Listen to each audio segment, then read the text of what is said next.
Hello students, बेटा unit solution में जो दूसरी कॉलिगेटिव प्रॉपर्टी है मैं उसके बारे में तीसरी कॉलिगेटिव प्रॉपर्टी के बारे में चर्चा करेंगे। नाम है बेटा डिप्रेशन इन फ्रीजिंग पॉइंट। देखिए क्या होता है बेटा, अगर किसी भी लिक्विड में कोई सोल्यूट मिक्स कर दिया जाए तो उस लिक्विड का freezing point normal freezing point से कम हो जाता है। सबसे पहले तो इसका रीजन सुनिए, क्या है ऐसा क्यों होता है। तो इसके दो रीजन है बेटा। एक तो जब आप सोल्यूशन बनाते हैं तो आपने पढ़ रखा है कि जो सोल्यूट के पार्टिकल्स हैं वो सरफेस पे आ जाते हैं और सरफेस पे आने से जो सॉल्वेंट का वेपर प्रेशर होता है वो नॉर्मल सॉल्वेंट या प्योर सॉल्वेंट से कम हो जाता है। दूसरी चीज क्या होती है कि जब सोल्यूट के पार्टिकल मिक्स हो जाते हैं तो सॉल्वेंट के पार्टिकल जो है वो लैटिस प्रॉपर नहीं बना पाते। उनको लैटिस बनाने के लिए बीच में क्योंकि सोल्यूट के पार्टिकल आ गए तो लैटिस बनाने के लिए कुछ ज्यादा एनर्जी लॉस्ट करनी पड़ती है, ठीक है ना, तब जाकर के वो उनकी लैटिस फॉर्मेशन होती है। तो इसीलिए जो है जब हम सोल्यूट मिक्स करते हैं तो फ्रीजिंग पॉइंट कम हो जाता है। अब यहां पे देखना ये अगली जो कॉलिगेटिव प्रॉपर्टी है depression in freezing point. Depression means कम हो जाता है। लेकिन इससे पहले हमें पढ़ना पड़ेगा बेटे फ्रीजिंग पॉइंट किसे कहते हैं। जैसे आपको बॉइलिंग पॉइंट पता है, बॉइलिंग पॉइंट वो टेम्परेचर होता है जिसपे किसी लिक्विड का वेपर प्रेशर उसके जो है एटमॉस्फेरिक प्रेशर के या एक्सटर्नल प्रेशर के बराबर हो जाता है, उसको हम कहेंगे बॉइलिंग पॉइंट। ऐसी फ्रीजिंग पॉइंट एक ऐसा टेम्परेचर है जिसपे vapour pressure of any liquid, किसी भी लिक्विड का vapour pressure become equal to the vapour pressure of solid, solid के वेपर प्रेशर के बराबर हो जाता है। जैसे यहां हमने कर्व देखिए प्लॉट किया है, हमने ये बताया कि अगर हम किसी भी लिक्विड का, मान लीजिए किसी लिक्विड का वेपर प्रेशर है और ये है सॉल्यूशन का, तो लिक्विड का वेपर प्रेशर अगर हम टेम्परेचर घटाते जाए तो वेपर प्रेशर क्या, क्योंकि आपको पता है vapour pressure directly proportional to temperature. अगर टेम्परेचर कम करेंगे तो वेपर प्रेशर कम होता जाएगा।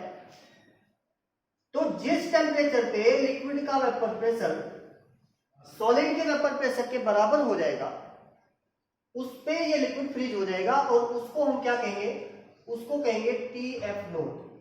क्या कहेंगे? TF नोट, ठीक है।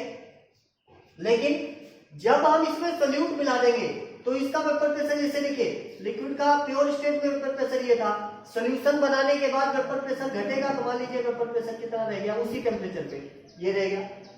लेकिन जब आप टेम्परेचर इस सोल्यूशन का घटाओगे तो टेम्परेचर का भी फ्रीजिंग पॉइंट क्या होता जाएगा, टेम्परेचर का भी वेपर प्रेशर क्या होता जाएगा, घटता जाएगा। जहां पे पहले एक चीज ध्यान रख लेना कि इसमें फ्रीज कौन हो रहा है, फ्रीज सॉल्वेंट हो रहा है, सोल्यूट तो पहले ही सॉलिड है। तो जहां पे इस सॉल्वेंट वाले लिक्विड का वेपर प्रेशर किसके बराबर हो जाए, सॉलिड के बराबर हो जाएगा, वहां पे इस सॉल्यूशन वाला सॉल्वेंट भी फ्रीज होना शुरू हो जाएगा। लेकिन ये देखिए ये जो कंडीशन आ रही है ये नॉर्मल सॉल्वेंट वाले टेम्परेचर से कम टेम्परेचर पे आ रही है। इसका मतलब freezing point of solution normal liquid से क्या हो गया, डिक्रीज हो गया। इसको हम कहेंगे this is depression in freezing point, जिसको हम डेल्टा TF से नोट करते हैं। और ये किसके बराबर होगा, ये बराबर होगा बेटा TF नोट माइनस, ठीक है। अच्छा ऐसा क्यों हुआ, डिप्रेशन इन फ्रीजिंग पॉइंट क्यों देखा गया भाई, फ्रीजिंग पॉइंट कम क्यों हुआ। फ्रीजिंग पॉइंट कम हुआ इसमें सोल्यूट मिलाने की वजह से। इसका मतलब हम क्या कह सकते हैं कि difference in freezing point is directly proportional to the molarity, जैसे आपने बॉइलिंग पॉइंट वाले में पढ़ा था, ठीक है। इसको इक्वल करेंगे बेटा तो एक कांस्टेंट से मल्टीप्लाई करेंगे जिसको हम कहते हैं KF। क्या कहते हैं?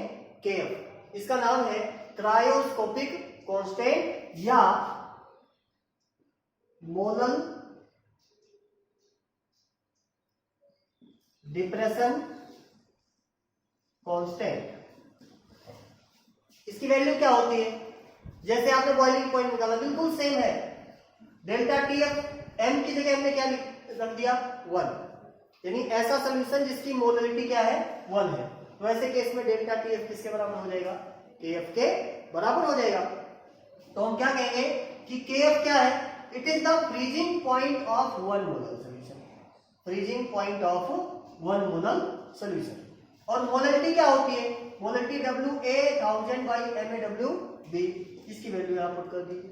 क्या आ जाएगा? Delta TF equal to KF WA1000/MA/WB। लेकिन वन टॉप फैक्टर अगर आप यूज करते हैं, मान लीजिए एसोसिएशन या डिसोसिएशन होता है, तो इसको एक और फैक्टर से मल्टीप्लाई करना पड़ता है, जिसको हम कहते हैं आयोटा फैक्टर या वन टॉप फैक्टर। ठीक है, तो ये जो फॉर्मूला है बेटा, इसको कहेंगे डिप्रेशन इन फ्रीजिंग पॉइंट। अब डिप्रेशन इन फ्रीजिंग पॉइंट का यूज कहां कहां होता है हमारी डेली लाइफ में? सबसे पहले तो फ्रीजिंग मिक्सचर बनाने में। फ्रीजिंग मिक्सचर बनाने में कैसे भाई? आइसक्रीम वाले जो है वो क्या करते हैं कि सोडियम क्लोराइड और आइस का मिक्सचर भर देते हैं, तो जिसके कारण जब वो आइस उनकी मेल्ट होनी होती है तो 0 डिग्री पे मेल्ट नहीं होती। यानी जिस बॉक्स के अंदर वो आइस रखी हुई है उसका टेम्परेचर 0 डिग्री रहता है, फिर भी वो मेल्ट नहीं होती। और इस तरीके से उनकी वो जो बर्फ है वो ज्यादा टाइम तक उस कंटेनर को ठंडा बनाए रखती है, मेल्ट नहीं हो पाती। दूसरा है बेटा इन कार रेडिएटर। हिल एरियाज में क्या होता है? जहां टेम्परेचर सब 0 होता है या 0 से कम होता है नेगेटिव में, वहां पे अगर आप कार लेकर के जाते हैं तो रेडिएटर के अंदर जो पानी डाला जाता है कूलेंट के फॉर्म में, वो उसके जमने का खतरा रहता है, क्योंकि 0 डिग्री पे वो क्या हो जाएगा? फ्रीज हो जाएगा। और अगर फ्रीज हो गया तो रेडिएटर फट जाएगा। इससे बचाने के लिए हम क्या करते हैं कि कार रेडिएटर में थोड़ी बहुत अमाउंट में इथाइलिन ग्लाइकॉल डाल देते हैं। क्या डाल देते हैं? Ethylene glycol. ये एक तरीके से आप कह सकते हैं ये एंटी फ्रीजिंग एजेंट है, जो पानी को 0 डिग्री पर भी फ्रीज होने से रोक देता है। तीसरी application in clearing road after ice falling.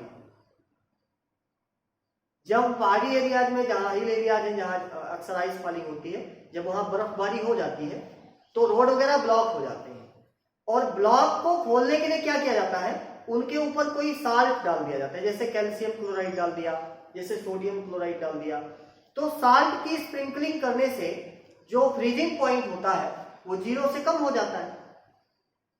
और ध्यान रखना, फ्रीजिंग पॉइंट या मेल्टिंग पॉइंट दोनों एक ही चीजें हैं।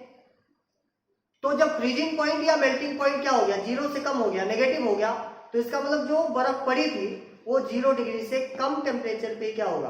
क्या होगी? मेल्ट होनी धीरे धीरे शुरू हो जाएगी, और इस तरीके से कुछ टाइम में वो आइस मेल्ट होकर के पानी में कन्वर्ट हो जाती है, और इस तरीके से जो रोड्स होते हैं वो क्लियर हो जाते हैं। ठीक है बेटा, तो ये आपकी तीसरी प्रॉपर्टी है जिसको हम कहते हैं colligative property. Thank you for